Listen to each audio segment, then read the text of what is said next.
the traffic is really busy. So as soon as I pulled up the frequency, you could just hear, everybody's like a typical Sunday stuff where everybody's going flying.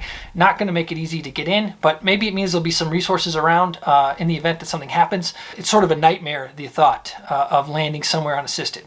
So I come from Mojave and then racing at Reno. In both those cases, it's an environment where people expect weird things to be happening with airplanes. So therefore, everybody's sort of spring-loaded. Boy, I've said spring-loaded a lot in this description, to the idea that abnormalities can happen, right? So in the event, like when the quickie accident happened, we didn't have fire on site. I think I was still in the cockpit when Justin rounded the corner where he could see me. In the case of Reno, in my case, I've had 3 or 4 real emergencies at Reno, and I've never had the fire truck not there when the airplane came to a stop.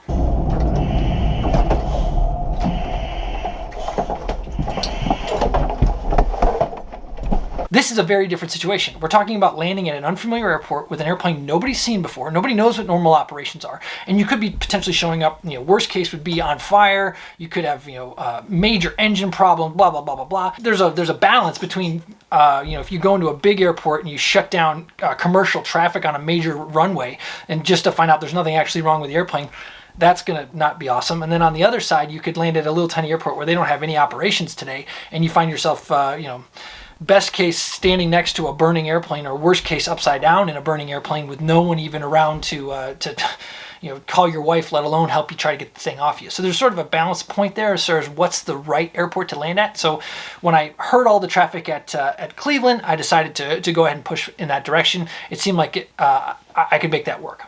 So arriving at the Cleveland airport, it's important we talk about the sort of ballistic approach that I was on. So I had lots of power in the airplane, had an event, pulled power back, tried to add power back in, had an event, and pulled power back. So now I've been at idle basically since the problem had showed up. So I arrived at the airport treating this like I had some sort of a fuel feed issue that was combined with some sort of electric issue. Probably something had caught fire.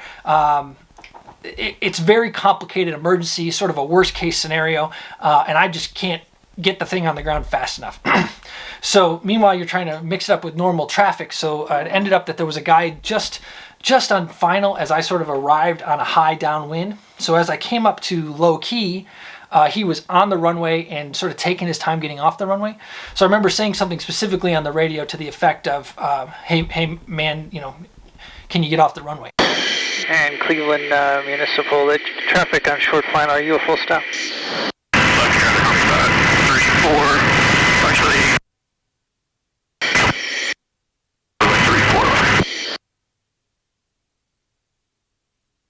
Cleveland Municipal, experimental 151 Papa Kilo. We're just turning left base and we'd like the traffic get off the runway if we could.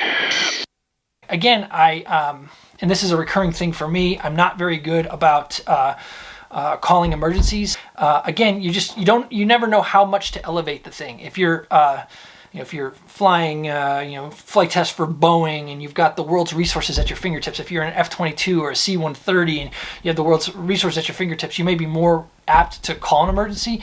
In this case, little home built, you're probably just inviting a bunch of help you don't need. Anyway, so arriving at low key, reached up and threw the gear handle down.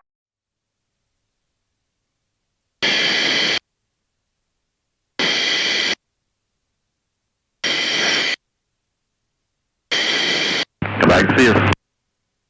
Thanks for all the help.